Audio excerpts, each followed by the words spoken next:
yes, we have hallway medicine. It's probably, I don't know if it's a thing here in the US, but in Canada, it's a very common thing. So people will wait for beds in their hall for many, many days. Tulsa Talks is the podcast that is inspiring people to have everyday meaningful conversations to gain perspective and help the world.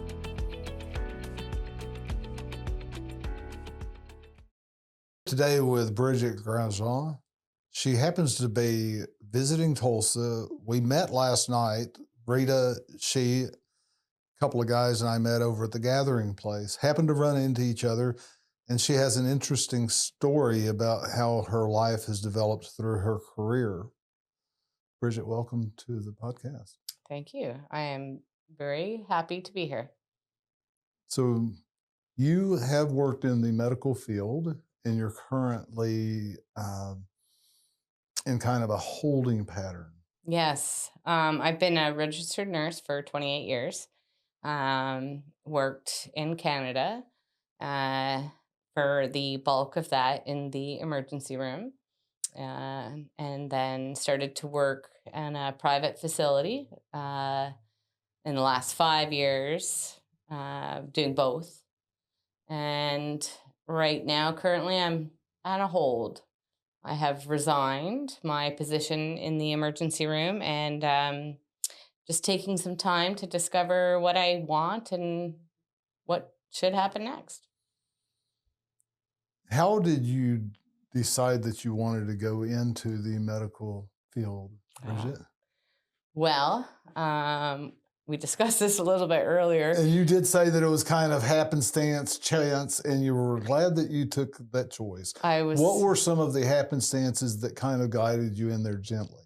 So in your, last year of high school, I think you guys have, we call it OAC in Canada. I think here it's grade 12 or. Right, yeah. Yes.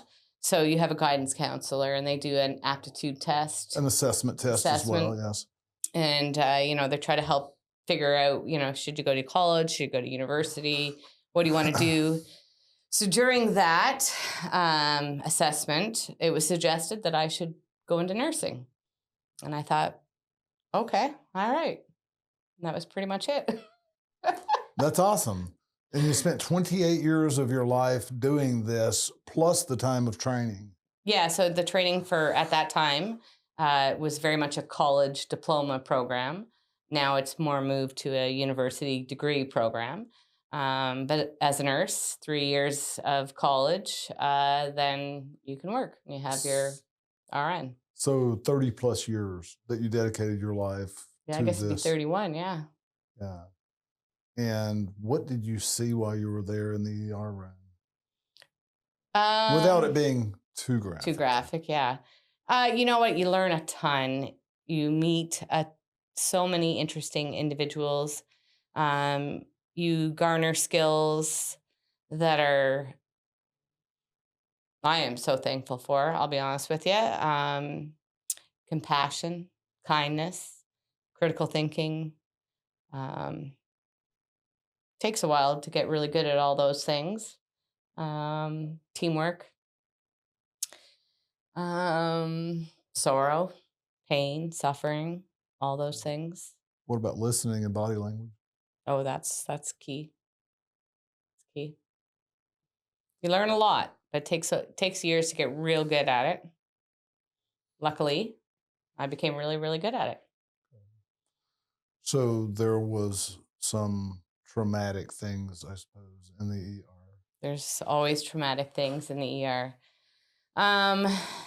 The most traumatic things I'm not going to describe in detail for me here are things that happen where you have no control. You're doing the absolute best that you can do with the resources that you have. And it's when you can't do your 100%.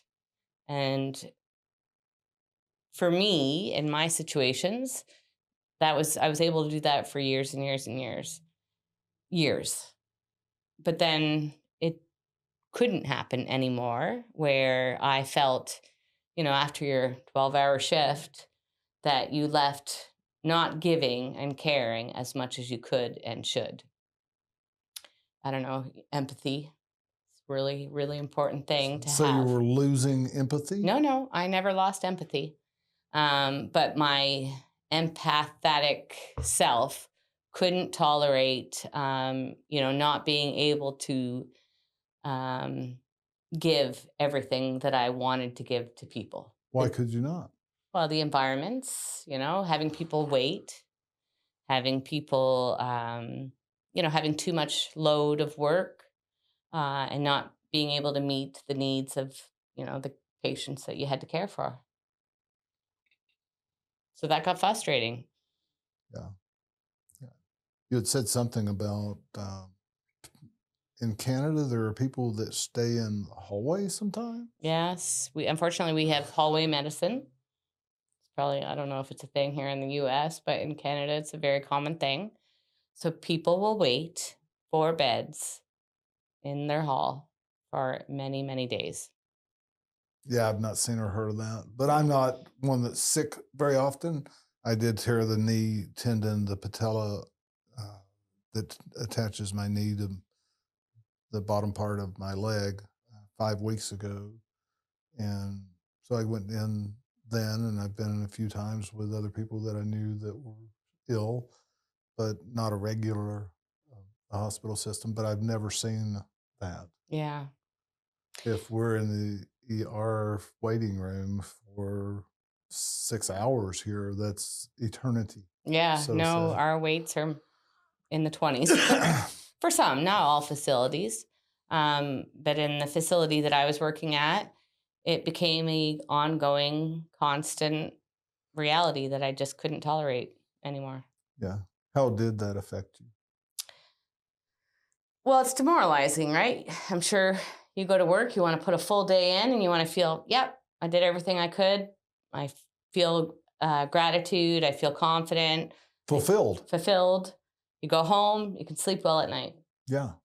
And it became to a point for me that even trying my absolute best, I couldn't do that.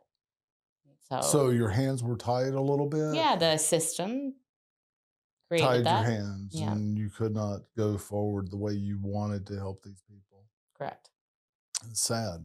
It is sad. How do you feel about that? How has it affected your life? Okay. It has affected my life. There's a thing called moral injury. I don't know if you've ever heard of that. I haven't. No. So oftentimes, people who experience traumatic issues in their world, PTSD.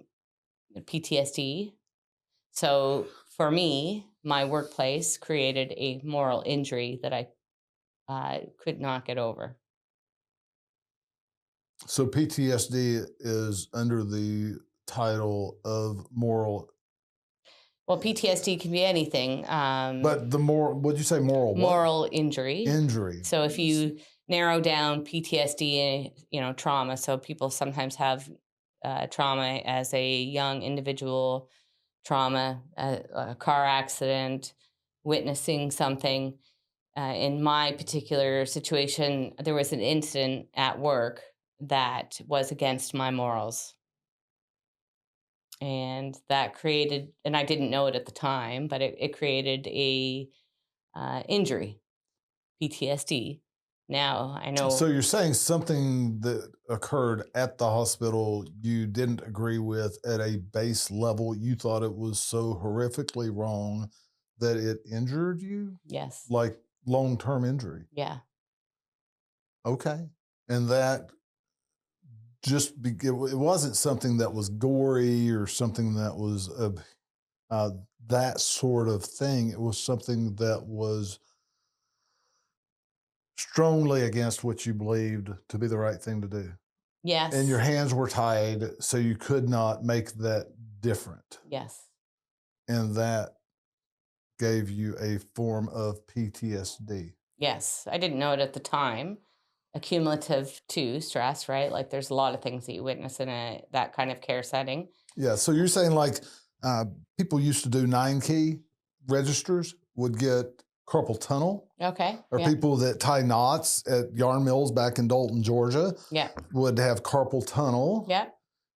and people that are in moral dilemmas, people that are in morally abhorrent situations, that they can have repetitive stress issues. Repetitive strain, stress issues.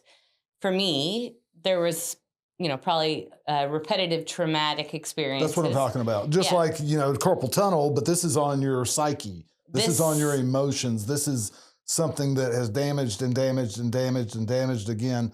And you were so empathetic, or such an empath, that you connected with these situations instead of drawing away from these situations. And that exposed you to moral injury more so than it could have if you would have taken a different, stronger stance of it didn't really matter. Somewhat. So how would you have navigated that differently, I guess, is the question that I have. Oh, I would definitely know now what I didn't know then. Yeah, and how would you do different with the information that you do have, so that we might be able to learn from your experience and not have to experience that same life? Well, the thing about trauma or PTSD is that if you receive help and assistance at the time of a very, very stressful event, then your impact, what's going to happen to you, would be way easier.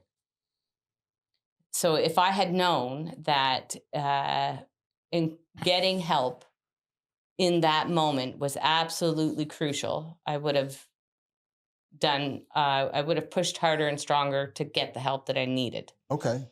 I didn't know that at the time. I didn't know. Did you know you were injured?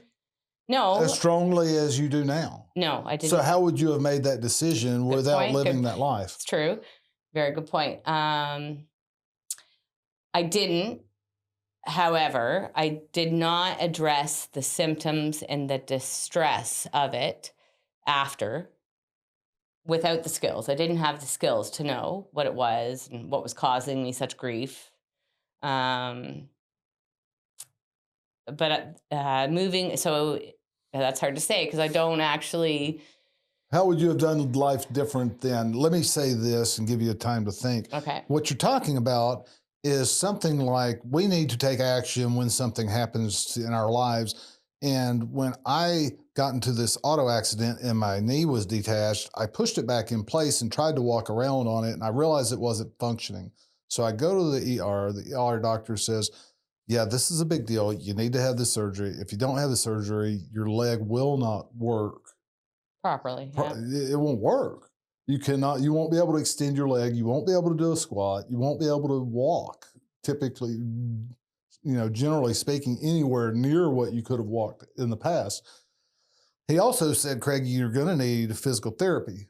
Yeah. And I said, well, maybe not. Let's see how it progresses and see, And so I did get the knee surgery, and that went fine. I went back for my 2-week checkup, and he said, no, you don't need physical therapy because of your history of training and being in reasonably good physical condition and your understanding of physiology and all of this stuff from your bodybuilding history. Then no, you don't need physical therapy because you're already doing over 90-degree bends after 2 weeks. You have full function of your leg. Just go to the bicycle, sit in your hot tub, and come back and see me in 8 weeks. Don't do any squats between, or heavy lifting between then now and then. Yeah. So what would you have done differently, and how would you have addressed, like I needed to address my knee right then, and known how far you needed to go into this system of care in hindsight? So that people out there might be able to see. Great question. how they might be able to navigate life differently and not overreact, but be aware. Okay. Well, we're talking a physical injury. Right. And we're talking about an emotional, psychological issue, challenge. It is different, night and day. Yeah, night and day different. But we can take the physical or the physical, psychological, or spiritual realm and apply it to other parts of our life. 100%. Is that agree? Yep. Okay. Totally agree. So what I would have done and did was, seek counseling, seek a therapist, went to see a psychiatrist, this is what's happening. I'm really struggling with being able to get through this. So you knew you were struggling more than you had in the past? 100%. I knew that this So was... something was glaring at you with the bright lights coming at you saying, you need to pay attention to this. Yes. And what happened was, well, it's your part of your job. You got to pull up your boots, young lady. Continue on. Put your big pants on, Put big your girl pants big girl on. pants on and push forward and, seek counseling and did that. But there was actually like you mentioned, physiotherapy being processed. There wasn't that option. There wasn't that available to me. It was more of like, this is something that's happened. It is the way it is. You're just gonna have to get over it. And I could not get over it. I needed to process it. So this was inside yourself that you were saying that to yourself, or somebody told you this? I knew it after. I got to learn about it after. I figured it out after, many, many years after. So did you share this situation with anybody, like your supervisors or whatever? Yep. I'm dealing with this? 100%. And they told you what? Same thing, that this is something that's occurred. In the moment of the injury, per se, there was a lack of leadership. There was a lack of care and concern for parties involved, which is critical when it comes to trauma, PTSD. If you have that support in the moment of the difficult time, then you are less likely to suffer later on in life with it. But that's the past, so you got to move on to the future. Yeah, what do I have now? How do I deal with it now is a question that a lot of people are probably dealing with themselves. Yeah. Like I was telling you, we've had a fellow on here a couple times on the Tulsa Talks that has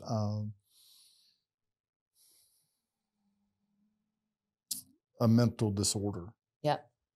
And what you're talking about is a mental disorder. 100%. So in the moment, you can't appreciate it. You can't take stock of where you're at and what's happening. But now you can. Now it's hammered home. You're aware that something happened to you and you let it linger so that it is worse now than it could have been. Yep. And what are your proactive steps from right now going forward? What are you in the middle of doing for that, about that? How are you combating that inside yourself? So I sought therapy, treatment to help with that. And I'm using those tools daily to address how that affected me. Good choices. Do I need to go back to a working environment that has that level of stress? Not probably going to be helpful. Do I need to pay very, very close attention to my physical self, my spiritual self, my emotional health? Very, very important. Those are the keys. Connection.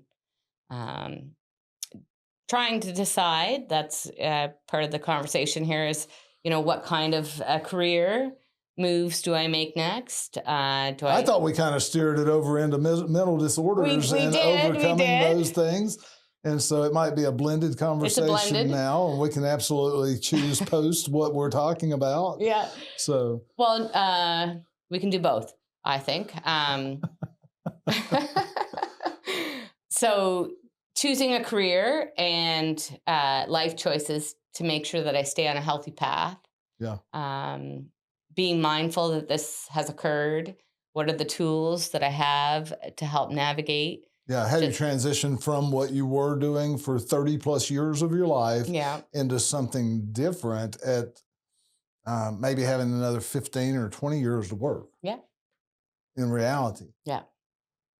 So currently I'm traveling, taking time off, enjoying all the things that life has to offer. Going to Tulsa, Oklahoma and being on a podcast. Yeah. From Ontario. Ontario, Canada, yeah. What a blast. Yeah, what a blast. You live a lot like I live. Yeah. Well, I've learned that being present, being in the moment, and seeking kind, good things is what will keep you healthy. Yeah. Yeah. A book that I believe in says something plus the word of their testimony overcomes their challenges and helps them go further in life to relieve themselves of those things that had burdened them in the past. Yes. And that's what we're talking about today, basically. And what would you have done pre-injury to prepare yourself so that that did not happen? Or what would you have done during the incident that would have set you free instead of having that moral injury? I would have made a more extreme choice to prevent what was happening, um, Yeah. to stop it from occurring. Yeah. So it would have caused probably a problem in my workplace, but Yeah. that would have Yeah. been okay, knowing now. Yeah. What would I do? Be mindful that these things happen in workplaces. Um, Knowing the signs of like chronic accumulative stress. Taking, like, I mean, I had a family at the time. I do have a beautiful son. Was married. Trying to make sure that those folks that are really, really involved in your life understand, what occurred and, why it was impacting you to the degree it was. I can't say for certain that would have been a better outcome. Yeah. Yeah. But awareness. Yeah. Yeah. So what you're saying is not judging the system, just saying that not me. That's a hard one. Not me. But when something like this is brought to my attention, I think, like I just asked, what could people do? What could systems do to equip people to deal with these things differently? And what I just heard is that they didn't emphasize, if they even taught at all, that these stress disorders can happen.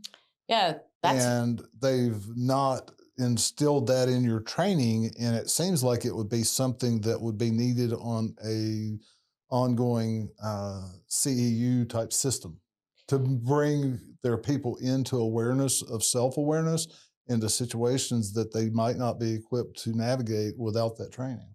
It's a really good question. I'm glad you've steered there.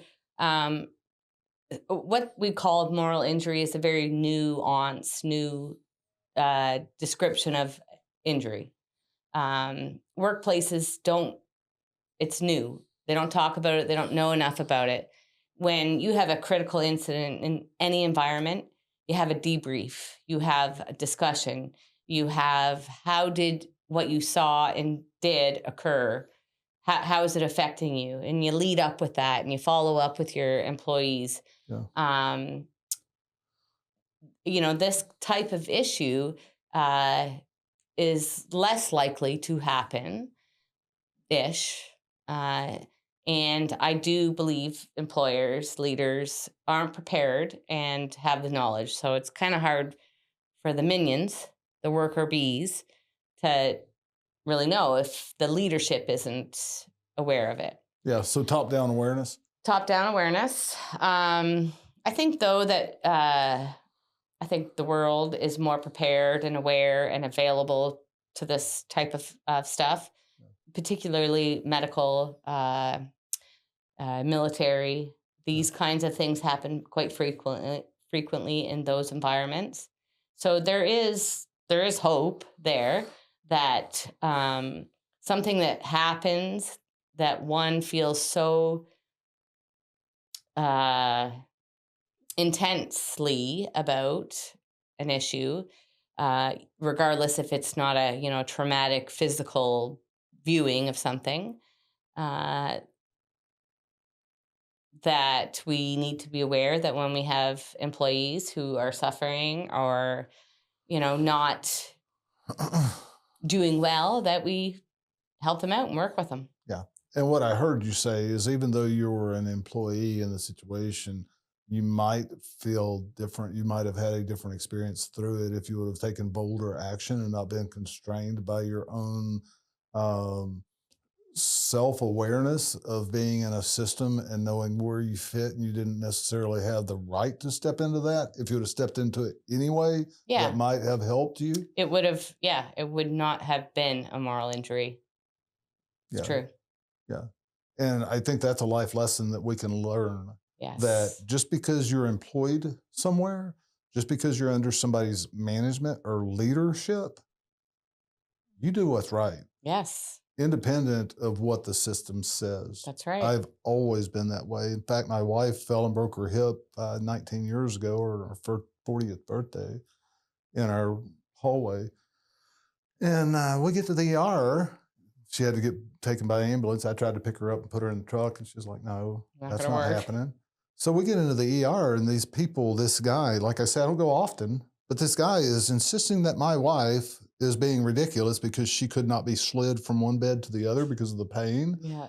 And he tried to move her twice, and I looked at him about 3 inches from his face, and I said, you hurt my wife again, and you will be hurt significantly. Yeah. You don't want to do that to my family. Yes. When we know what's right and we stand bold like that, not that I've always done that, not that I've always done the right thing, but is that kind of what you're talking about? Yeah. Yeah. Like, stop hurting that person. Let's not go that direction. Yes. Let's not kill that person. Let's not do what's wrong against that person. That's not okay. We have gut instinct, right? Yeah. Gut instinct, Yeah. I believe, is 100% an accurate, we get it. We feel it. It's all through our body. Yeah. That happened to me. And you ignored it? You suppressed it? I did not ignore it. I did everything I could in my power to stop or change it. And I could not. Where'd you fall short? Why could you not? Because the leadership at the time suggested that I was wrong. Demanded that you were wrong. Yes. There's a difference. Yeah. And they were wrong. They were wrong. And they know they're wrong now. They do. They do. That's a sad situation. Yep. And another thing that I would like to suggest, not that I've always been perfect, but this is the way that I found my life to work a lot better. I used to be real bullheaded. No, I'm a Taurus. I can understand that. And I would go in a direction so strongly as I was leading, if it was nothing else other than my family or my own life. And I wouldn't listen to those around me. Wouldn't consider what I was doing as thoroughly as I could have. And I've learned to take that input and let it cycle through the process and know that I am ultimately responsible if I'm taking that position of leadership instead of following. Yep. And leadership management needs to make sure that they listen to their people. Yes. And consider their people, because we're all here hopefully, to help make the right decisions and steer that ship in the proper direction. Yes. And you can't see all things from all angles from one set of eyes. It's true. So you've got to trust in the individuals that you have employed. You've got to listen to alerts that get put in front of you. And know that you might not always be the right one, or the correct answer isn't what you maybe have put forth. Yeah. Open, available, and accepting of the people that you're around. And know you're going to get it wrong sometimes. Yes. No matter how hard you try. True. Been there, done that. So you're in a critical stage of your life as far as your career is concerned. You're trying to navigate what's next, knowing that you don't want as high of a pressure job, at least in life or death, like happens in the ER on a regular basis. Potentially. Yeah, potentially. I'm still considering it. Not being there anymore. I mean, I want to fulfill my calling, I'm going to say, because I do believe that nursing for me is a calling. I'm very good at it. Finding another avenue to work that I can, like I was telling you before about the private gig that I have. I mean, I love it. I love all of it. But is it as meaningful as what I want? No, not necessarily. But is what you want and what you need for your own health and those well-being around you the right thing? That is where I'm at. This is why find myself living in a Mercedes Sprinter van, traveling with my dog. Yeah. My wife, Rita, and I were driving past you guys at Gathering Place last night. She was saying, how cool is that? Your RV van and you guys standing out there, a couple guys on their bicycles, and you saying, Well, it was my bicycle. Your bicycle? Yeah. Okay. Got that wrong. So anyway, full setup, regular, ready to go for a person or two. Yeah. Convenient living, not having a trailer or anything. Yep. You got it made. I know. I'm very fortunate. I am so very fortunate. I have an opportunity to explore people, places, myself, and take some time to figure out how I'm going to decide where and what I want to do for work next. Yeah. Rita and I did that. I think I told you we went from here to Alaska and down the West Coast, 2.5 months, something like that. And I think we put 13,000 miles on the RV. And I realized retirement wasn't for me. Yeah. Didn't know what next step was. And here we are. Yeah.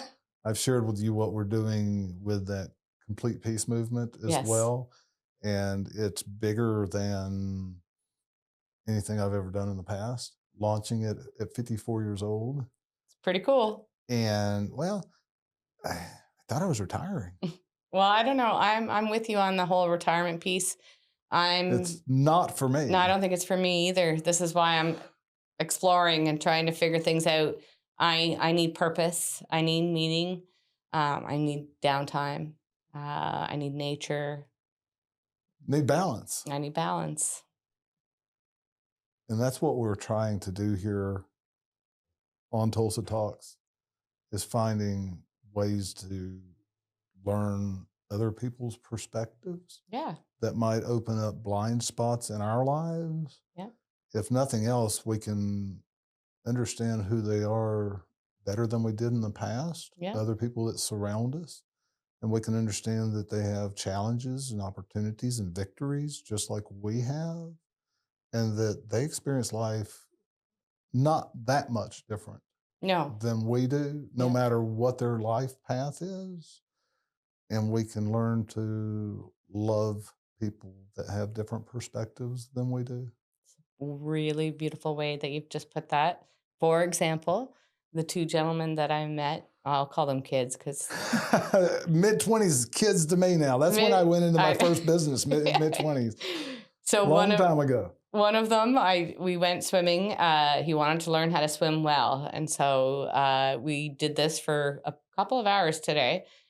And we had some real interesting conversations in between him not drowning. Yeah. And we talked about purpose and life and to me, finding common ground with individuals, realizing like what you just said, where they're at, where you're at, if you're available to help, offering each other good advice or no advice or just space to listen. Yeah. Maybe sometimes just physical help. Physical help. Yeah. I'm good at that. So it was super rewarding. Couldn't have spent a day or a morning better. So. That's cool. Yeah. All the way from Ontario to Tulsa, Oklahoma to help a young man learn how to swim properly. Swim well. Yeah. Well, I hope you have a great rest of the trip. I know, me too. I hope we can stay in touch somewhat. Yeah. And thanks for coming to Tulsa Talks today. Thank you for having me. I much appreciate it. We are here to help you discover or develop your passions, how you can use them, and why you exist. How can we help you help others better?